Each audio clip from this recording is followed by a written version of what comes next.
Bombas makes the most comfortable socks, underwear, and T-shirts. Warning, Bombas are so absurdly comfortable you may throw out all your other clothes. Sorry, do we legally have to say that? No, this is just how I talk, and I really love my Bombas.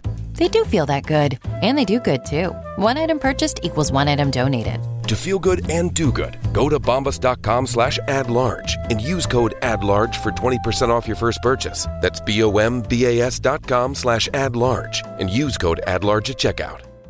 Did you know that parents rank financial literacy as the #1 most difficult life skill to teach? Meet Greenlight, the debit card and money app for families. With Greenlight, you can send money to kids quickly, set up chores, automate allowance, and keep an eye on your kids' spending with real-time notifications. Kids learn to earn, save, and spend wisely, and parents can rest easy knowing their kids are learning about money with guardrails in place. Try Greenlight risk-free today at greenlight.com/audio. This message comes from Greenlight. Ready to start talking to your kids about financial literacy? Meet Greenlight, the debit card and money app that teaches kids and teens how to earn, save, spend wisely, and invest with your guardrails in place. With Greenlight, you can send money to kids quickly, set up chores, automate allowance, and keep an eye on your kids' spending with real-time notifications. Join millions of parents and kids building healthy financial habits together on Greenlight. Get started risk-free at greenlight.com/audio. It's the Opperman Report. Join digital forensic investigator and PI Ed Opperman for an in-depth discussion of conspiracy theories, strategy of New World Order resistance, high-profile court cases in the news, and interviews with expert guests and authors on these topics and more. It's the Opperman Report. And now, here is investigator Ed Opperman. Okay, welcome to the Opperman Report. I'm your host, private investigator Ed Opperman. You could find me at Opperman Investigations and Digital Forensic Consulting through my website, emailrevealer.com. But the best way right now is to just email me directly at oppermaninvestigations@gmail.com. Our guest today is Joseph McBride. He's a very prolific author, and he's also a college professor, I believe, on film. Written 24 books, many varied topics. And most recent one was on Billy Wilder, Dancing on the Edge, with Billy Wilder, the notorious famous film director. But also, too, he's an expert on the JFK assassination, written a couple of books on that. The one we'll be talking about today mostly is called Into the Nightmare: My Search for the Killers of President John F. Kennedy and Officer J.D. Tippit. You may not recall, but many people may not be aware, but there was a death, too, of a police officer who was shot there, too, that day in Dallas as well. And good old Lee Harvey Oswald was alleged to have committed that crime as well. Another book on the Kennedy assassination he wrote is Political Truth, the Media and the Assassination of President Kennedy. Mr. Joseph McBride, are you there? Yeah. Hi, Ed. Thank you so much.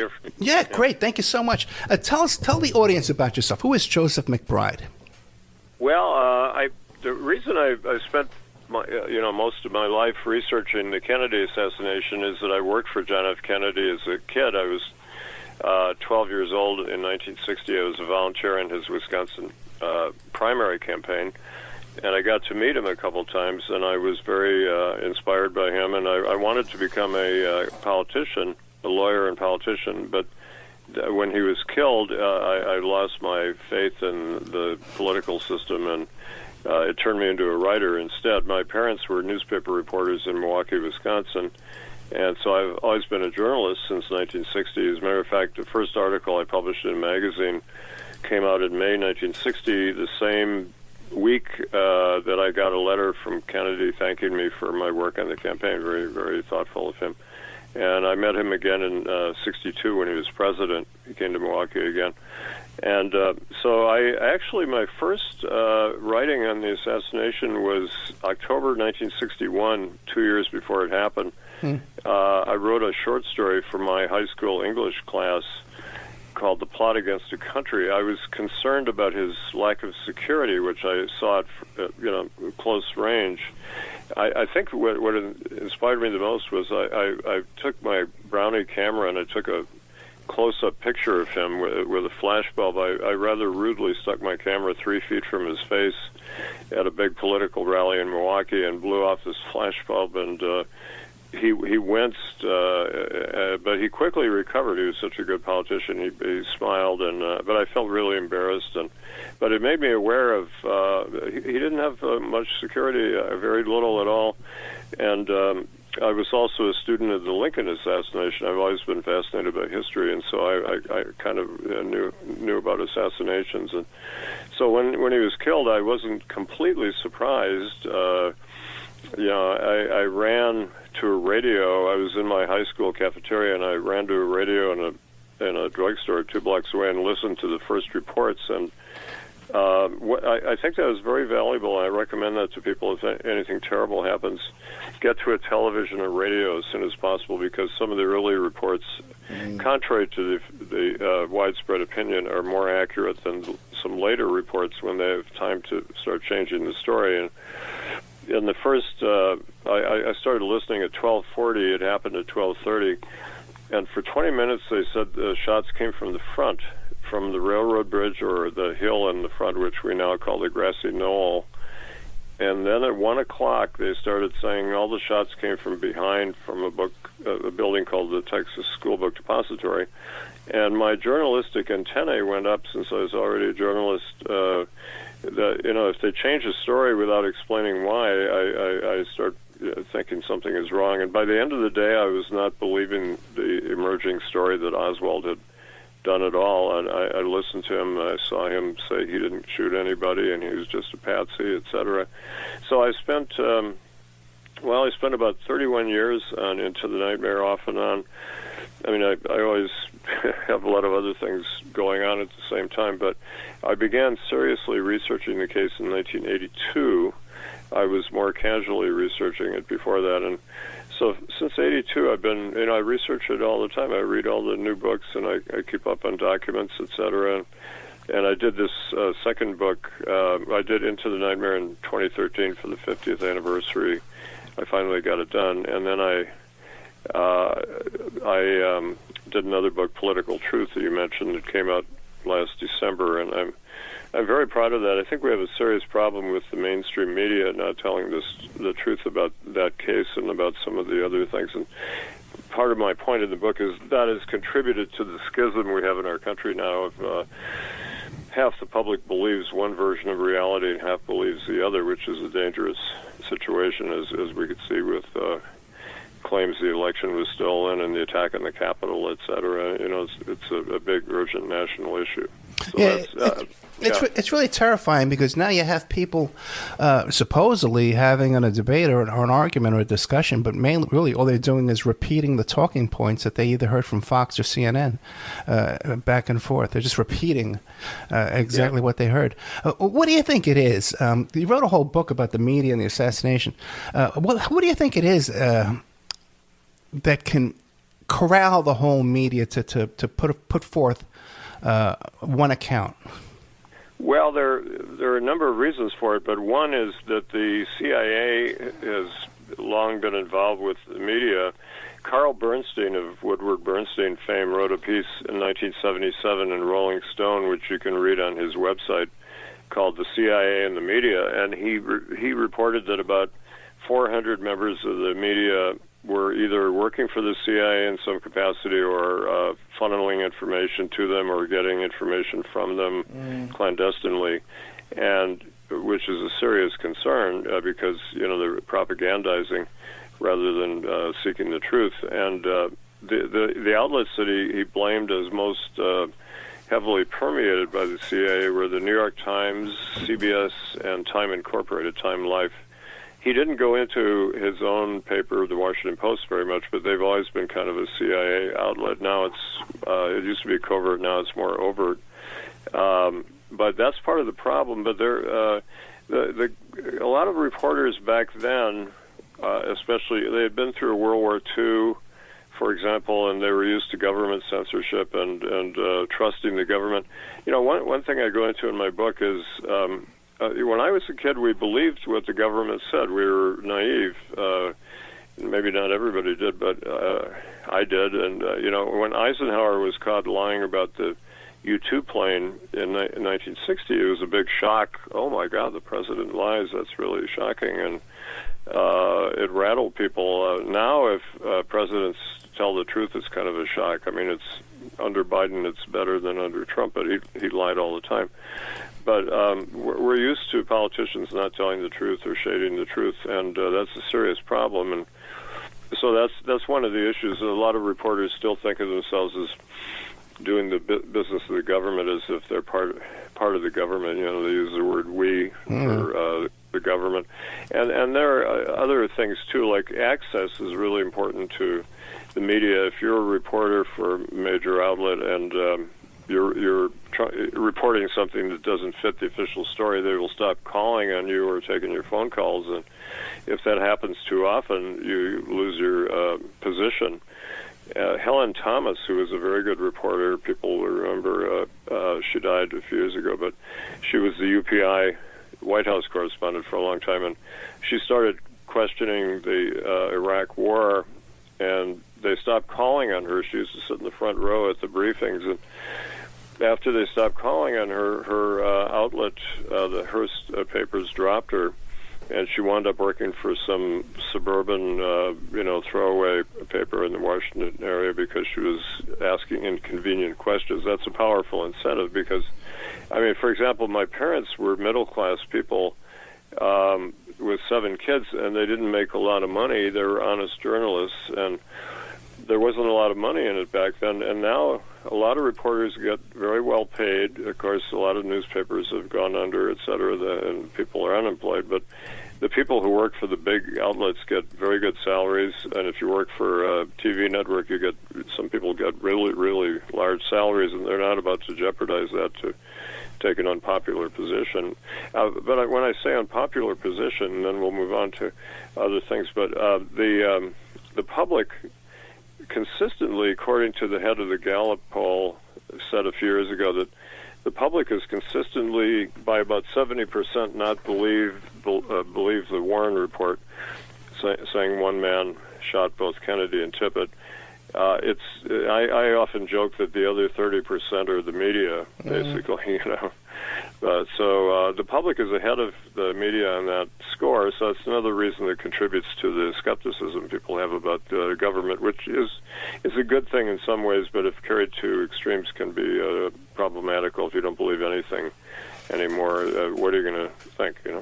Interesting. I remember growing up in New York. Alan Combs was a stand-up comedian. Remember Alan Combs used to co-host with Sean Hannity there on Fox for a while. He was there. he was their token liberal there. Right. And this guy was an expert on JFK. He was an authority on JFK. He would talk about it at the nightclubs. And this guy knew everything. The Umbrella Man. This guy knew details. This was before the internet, so this guy knew details that I had never heard before. And I grew up with A.J. Webman, who wrote Coup d'etat in America. So what do you call it? But when you put him on TV, I never heard of it. Not a word. Yeah. Yeah, they know not to bring up certain subjects. Another one is 9/11. These are the third rails of American journalism. If you start questioning those stories, and 9/11 is full of a lot of strange inconsistencies and things, but they're kind of off limits to the media. If you're on the Washington Post or New York Times, this book, Political Truth, I made an effort in the 90s. I was starting to try to write it in the 90s, and I tried to sell it to some mainstream publishers, and they all were afraid of it.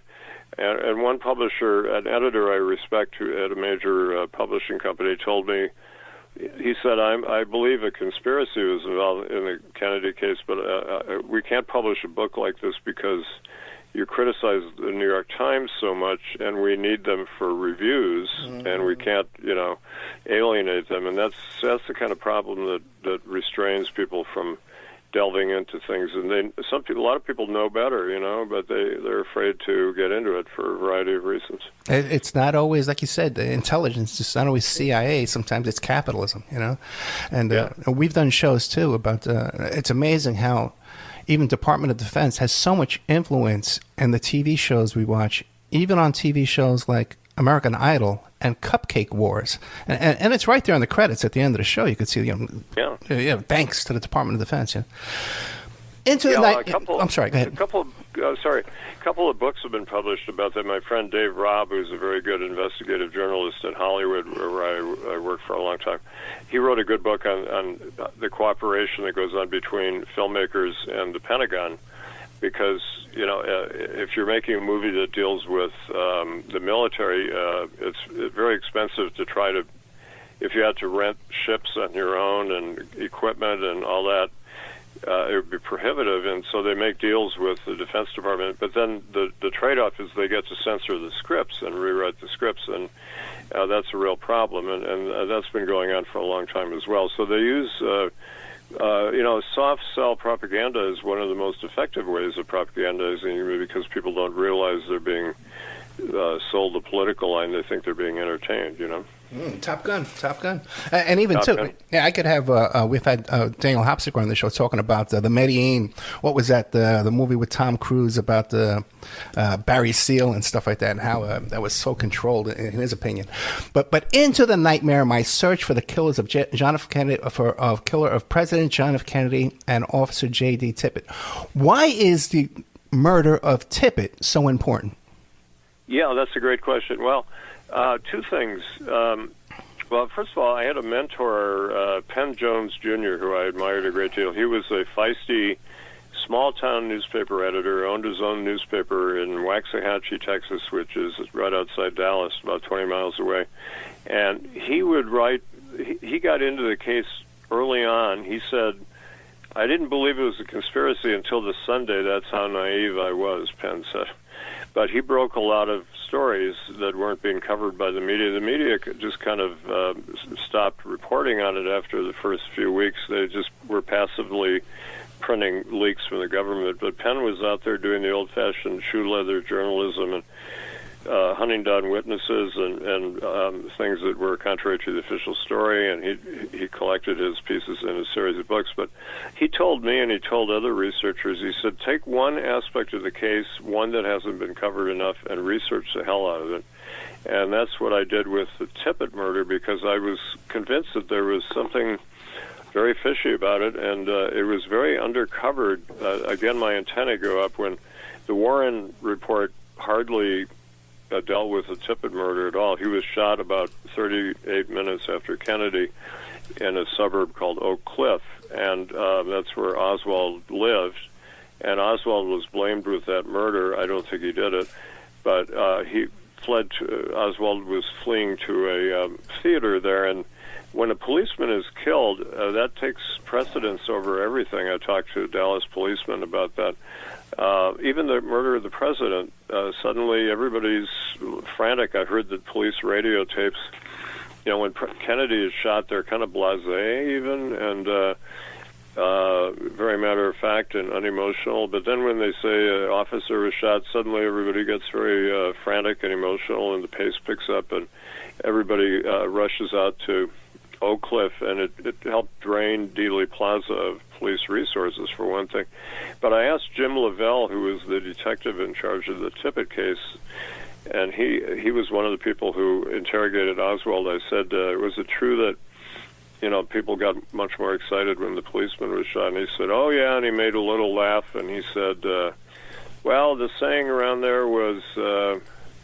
I said, how did you regard the murder of the policeman? He said, of the president. And he said, the saying around there was, it ain't no different from a South Dallas N-word shooting. And he used the N-word. I mean, that was pretty shocking that he, they were a lot of racists, KKK members, a lot of corrupt people in the Dallas Police Department.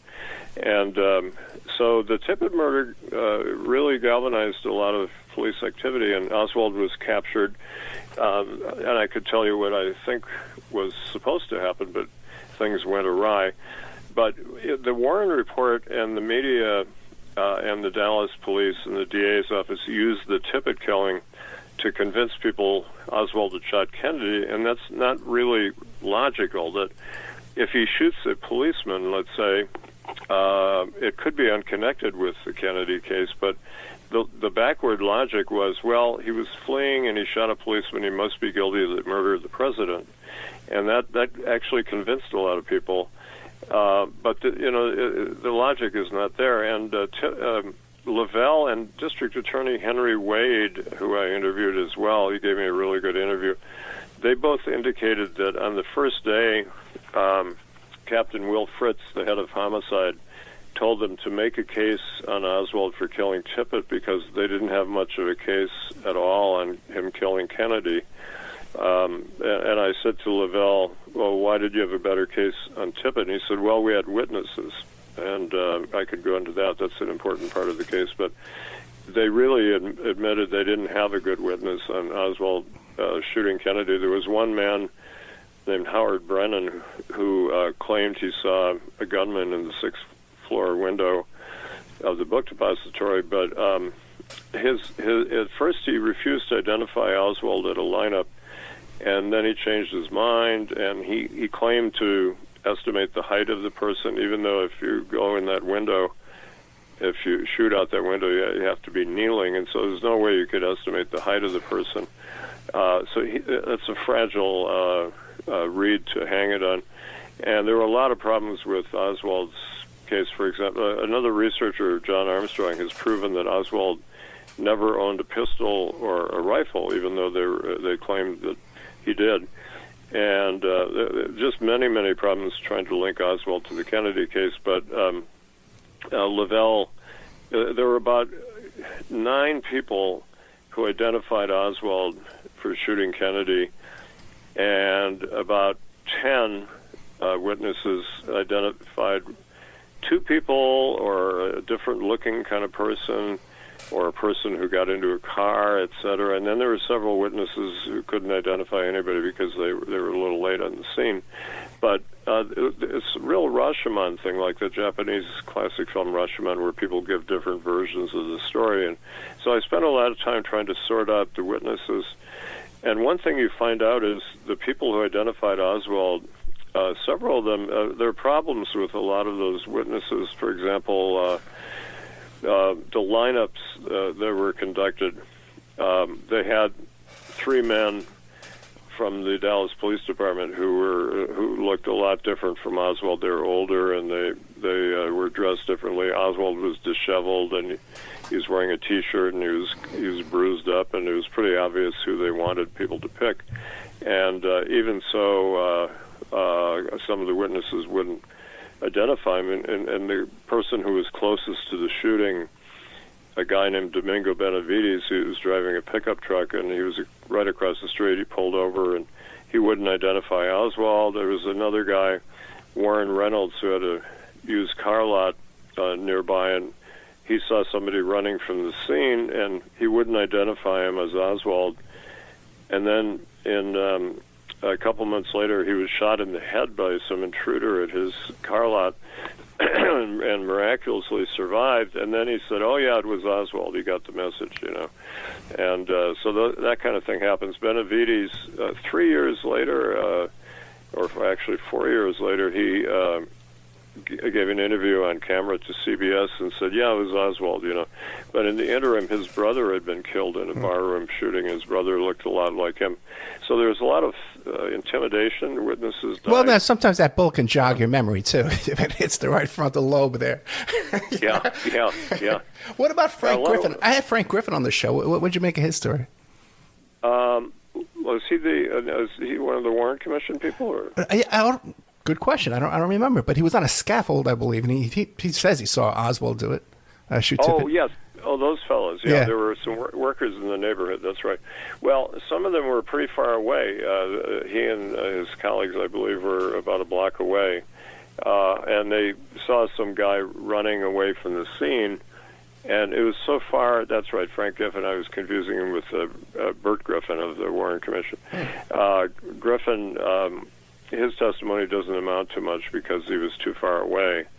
And so there are a lot of anomalies. For example, they found a wallet at the scene that they claimed had Oswald's identification. He had an alias, Alex Heidel. Right.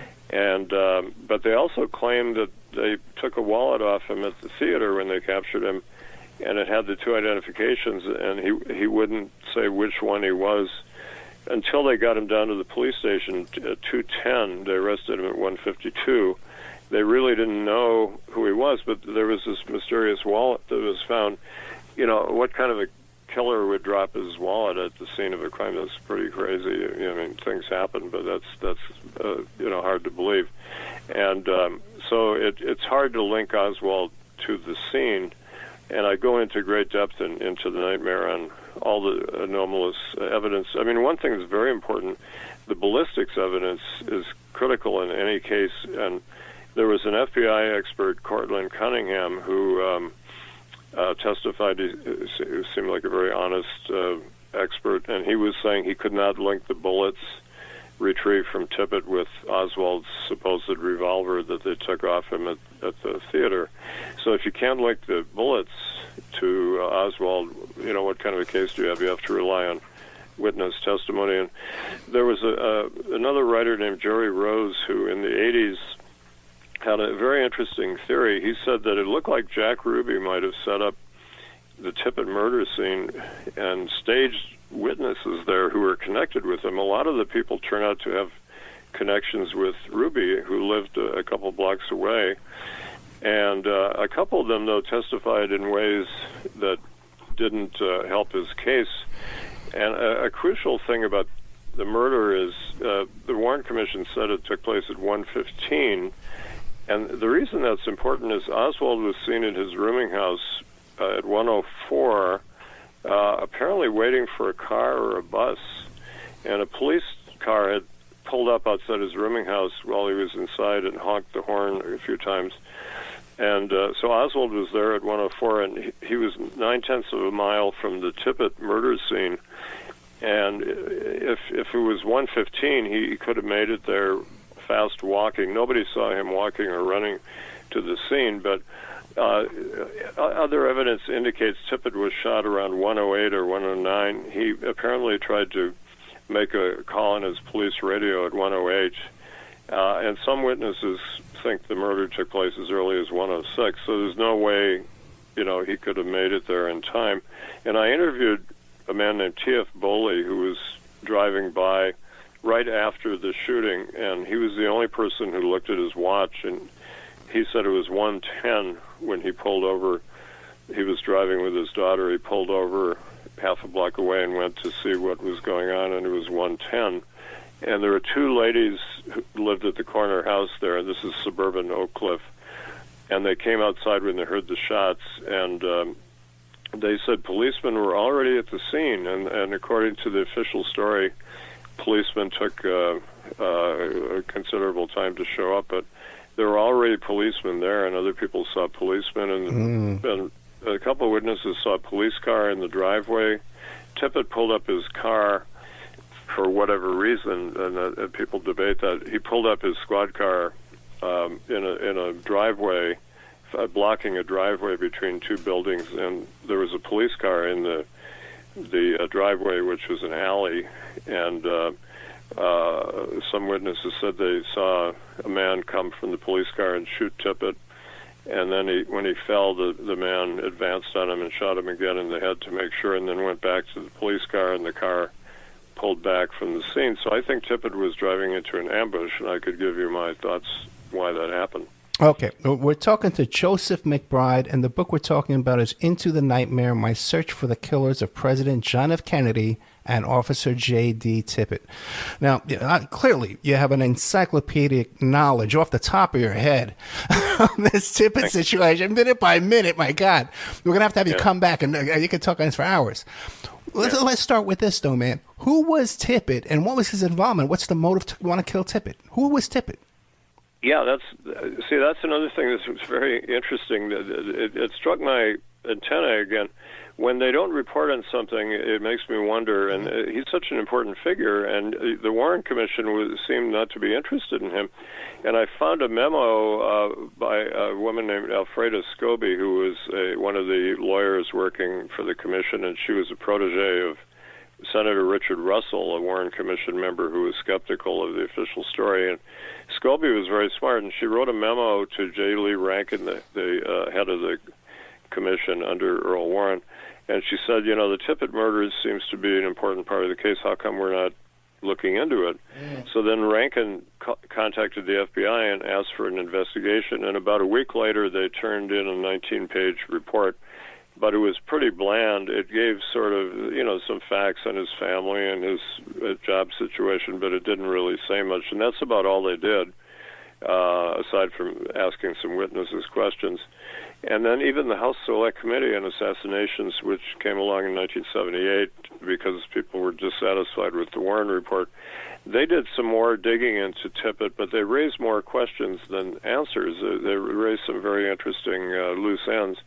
And so I thought, why is this case not being studied? And there was an unpublished monograph by Gary Muir in 1971, which was good, about anomalies in the case, but it was unpublished, and so I thought, that's very odd. Here's a big component of it. As I said, the significance for the public is mainly that they use that as a backward kind of proof that Oswald shot Kennedy, which he didn't do either.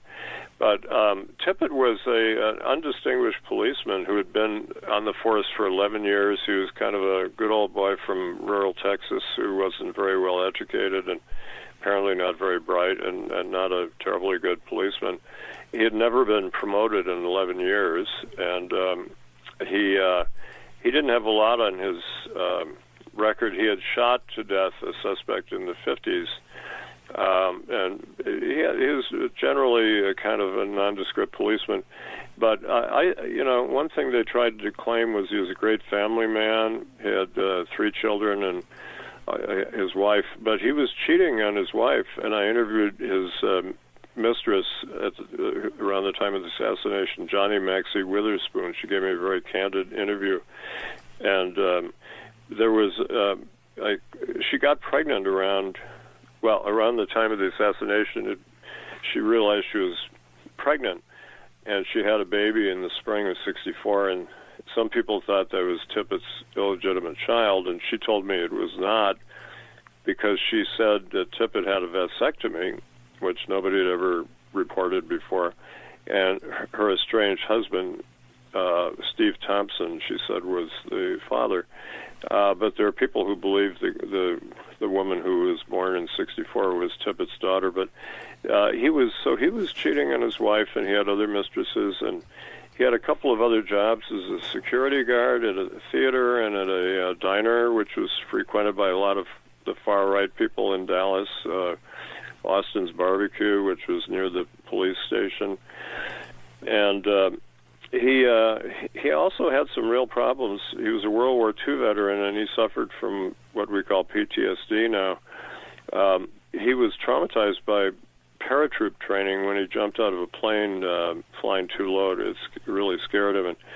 And he went over to Europe in the waning days of the war. He was a machine gunner, and he came back, and he had problems. For example, he couldn't look people in the eye because of his trauma, and the police records show that they were worried about that, because that could be a fatal thing for a police officer. If you're not looking carefully at people, somebody can get the drop on you, which is partly what happened, apparently.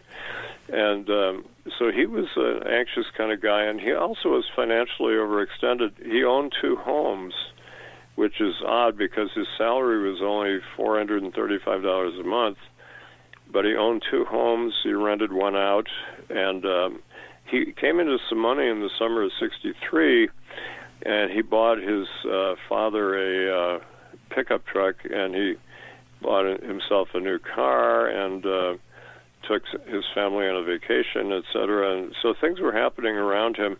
But he was working at Austin's for 3 years, and many of these right-wing guys, Bill Alexander, who was a deputy DA, extreme right-winger, would come in there, and other people, and the Austin Cook, who I interviewed, knew General Edwin Walker, who was a far-right general who Kennedy had fired, and a lot of policemen came through there. And Jack Ruby was tangentially connected with the barbecue because Austin's business partner was Ruby's business partner, too. And so Tippit moved in that milieu.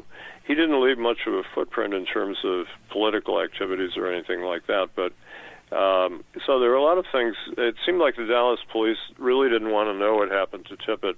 They dropped the case basically when Oswald was shot 2 days later because they claimed, well, we have our guy, which is not a good reason to drop a case if an officer is shot.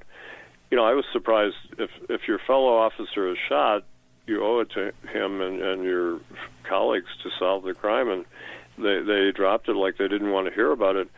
And they admitted to me part of it was there were these unsavory things about Tippit that would have come out, and they were trying to protect his image, you know, to make him seem like a very upstanding policeman. Well, they didn't come out anyway. So it still didn't come out. That's how you came along, right? Real quick. The House Select Committee in the 70s revealed some of these things, and they did interview Johnny Maxey Witherspoon, and some of that came up. But people weren't paying attention much to the Tippit case, so I thought it's a ripe subject for discussion. Sylvia Maher did what I think is the best book on the assassination called Accessories After the Fact in the late 70s, and she really destroyed the Warren Commission by pointing out all its flaws. And she said Tippit was unknown and unknowable, and that was the state of affairs back then. I thought, well, this is too important to be unknown and unknowable, and there's a lot of evidence on all of us. You know, I did a biography of Frank Capra, and I was amazed at the amount of paper trail we all leave. You know, you can, if you track it down, it takes a lot of work sometimes. But I'll tell you what I think was happening with Tippit. At 12:45, he was given an order to patrol Oak Cliff, which is 3 or 4 or 5 miles from Dallas, and be at large for any emergency that might appear, which is an odd thing to say to an officer far from the scene of the shooting of the president. And he and his partner Nelson were singled out for that. But Nelson went downtown. He seemed to disobey the order. What was that all about? But I found out that Tippit, first of all, he was out of his district by several miles, and the guy who was assigned to that district was a man named William Menzel. And I interviewed Tippit's father, Edgar Lee Tippit, a nice old fellow. He was 90 years old at the time. He was still working on a farm in East Texas, very desolate area. He seemed very honest, and he said he felt terrible when Oswald was shot because he said, you know, he wanted to know the answers to what happened to his son. But he told me that when Tippit was murdered, he went to Dallas to see the widow, Marie Tippit, and she told him that a policeman had come to her to explain what happened, and this was Menzel, that they were told to track down Oswald in Oak Cliff. This was very shortly after the assassination. And Menzel said, I got into a car accident and I didn't make it to the scene, and J.D. got there and got killed, and I feel really bad about that.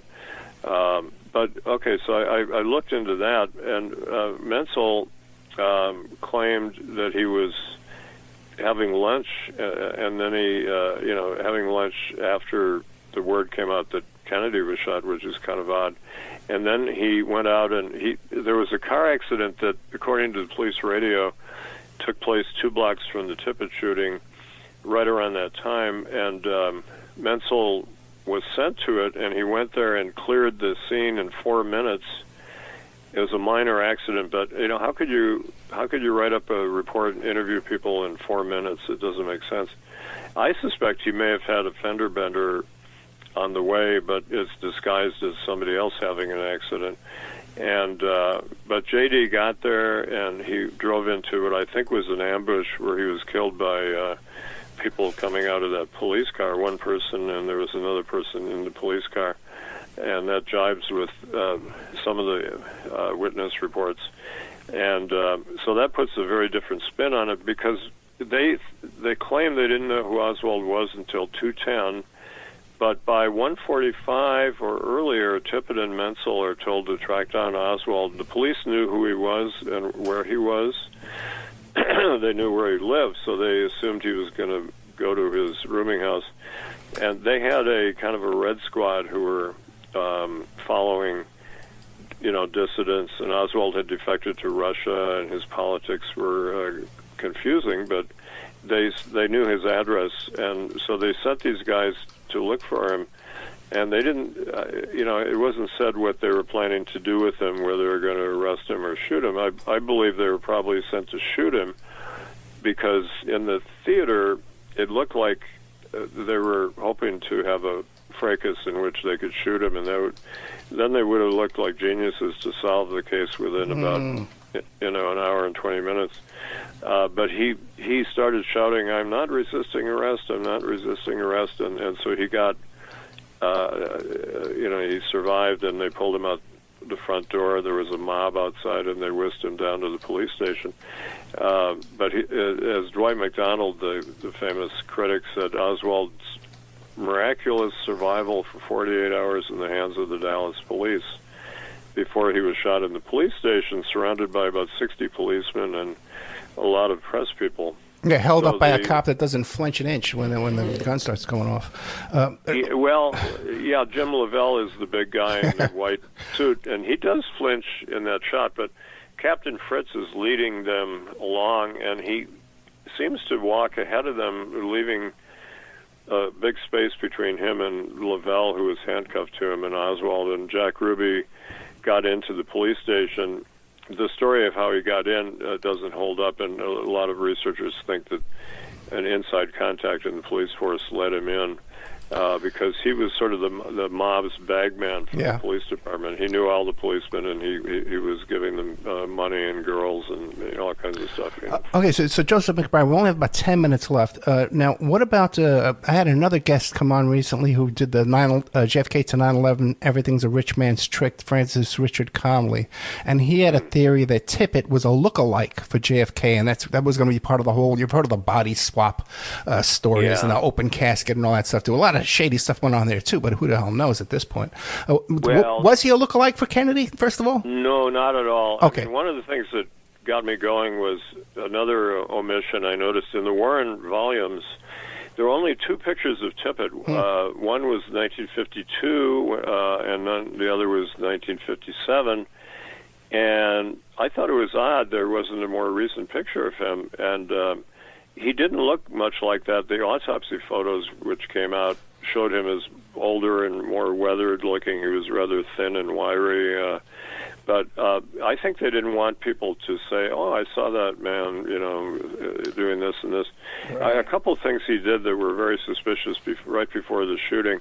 He was racing around Oak Cliff trying to find Oswald, and he pulled over a guy named James Andrews, and he blocked his car, and he ran over and looked in the back seat, and there was nobody there, and then he took off again. This was just a few blocks from where he was killed. And then he went to a record store on Jefferson Boulevard, the main drag there, and he ran in and commandeered the phone and made a phone call, and then he just stood there and listened, and it's not clear if he heard anything or if there was nobody there, and then he raced out again, and there were good witnesses to that, and then he took off in his police car, and then the next thing was he was killed. So he was doing something. He was chasing Oswald, and the question is why he would do that. He was obviously part of the plot if he was given these clandestine orders at a time when the police claimed they didn't know who Oswald was.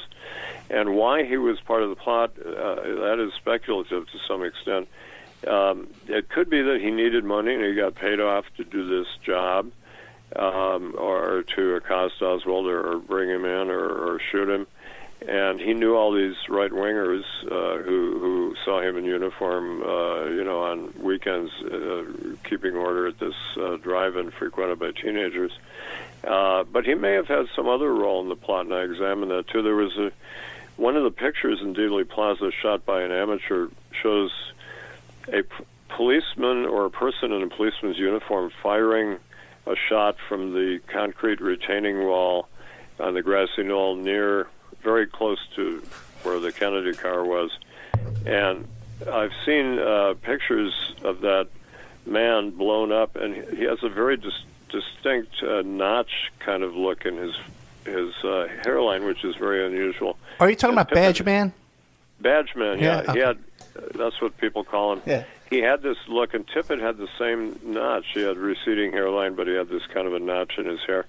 But the problem is, he was seen at a filling station across the viaduct from Dealey Plaza. You can drive there in about 5 minutes, depending on traffic. And he was sitting there waiting for something, and 5 people saw him. And he was waiting for a bus.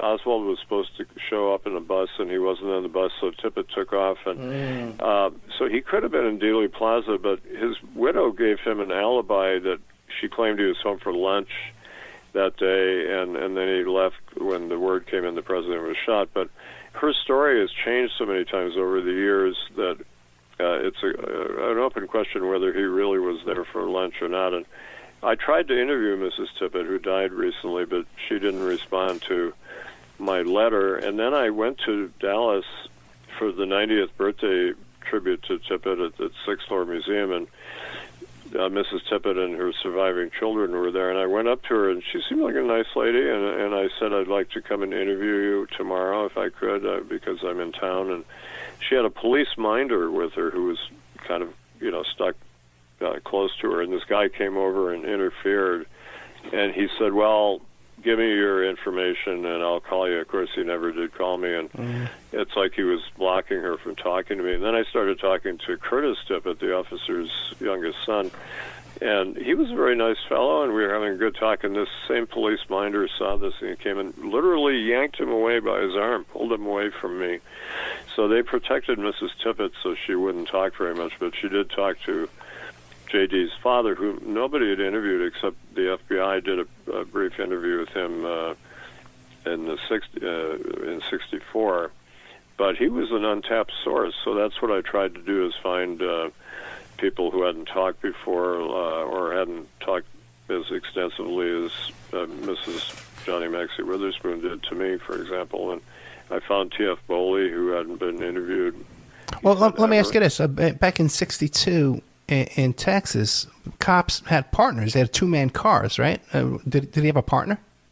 Well, they did for a while, and then they kind of let that slide for a while. So officers often did go out alone in cars. Really?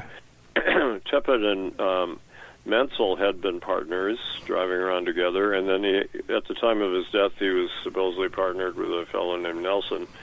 But Nelson wound up going downtown, contrary to the order, and some people wonder if some of these orders were doctored on the police radio tape, too, and that's another. So everything about the assassination is complicated, and you can't take any piece of information at face value or any witness statement. You have to back it up with other sources, documents, other witnesses, and that's why the research took such a long time. It's good discipline for a researcher to have to, triple-check everything, but that's what I did. Well, we've only got about 4 minutes left. In that time, like what haven't I asked you about Tippit that you want the audience to know? Well, a good question would be, what's happened after my book? A good researcher, Jim DiEugenio, who wrote the new Oliver Stone documentary on the case, said we live in the post-McBride age in terms of the Tippit murder, and what he meant was I advanced the case, and what I hope to do, as any scholar will do, is advance the subject so that other people will be interested in following up. And to my pleasure, a number of researchers have been digging into it. And I have a list of suspects that I discuss in the book, and I exonerate some, and it's all tentative, but I talk about some people who might have been involved. There was a criminal who was connected with Ruby who was suspicious and was around that area in that period. But there are a couple of names that have come up. There's Kenneth Croy, who is a reserve officer, and Officer Westbrook, who was a desk officer in charge of personnel, who were both on the scene suspiciously quickly. And ahead of the time when the official account has policemen there. So some people are focusing on the movements of these two officers as being people who lured Tippit into a trap so that he could be killed and implicate Oswald or give a reason to kill. When there's a cop killer on the loose, the policemen are ready to shoot. And so there's a lot of research about these fellows, Croy and Westbrook. What was Westbrook doing there as head of personnel, and he was not in a uniform or anything.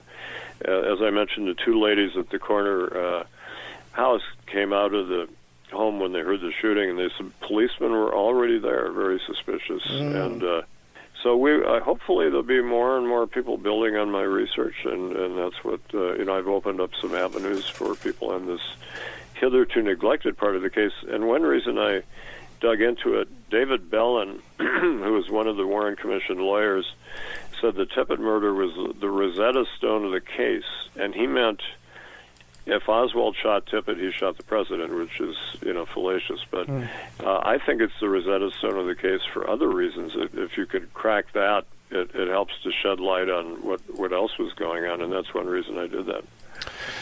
Joseph McBride, we are out of time. Thank you so much. We actually skipped the whole mid-break.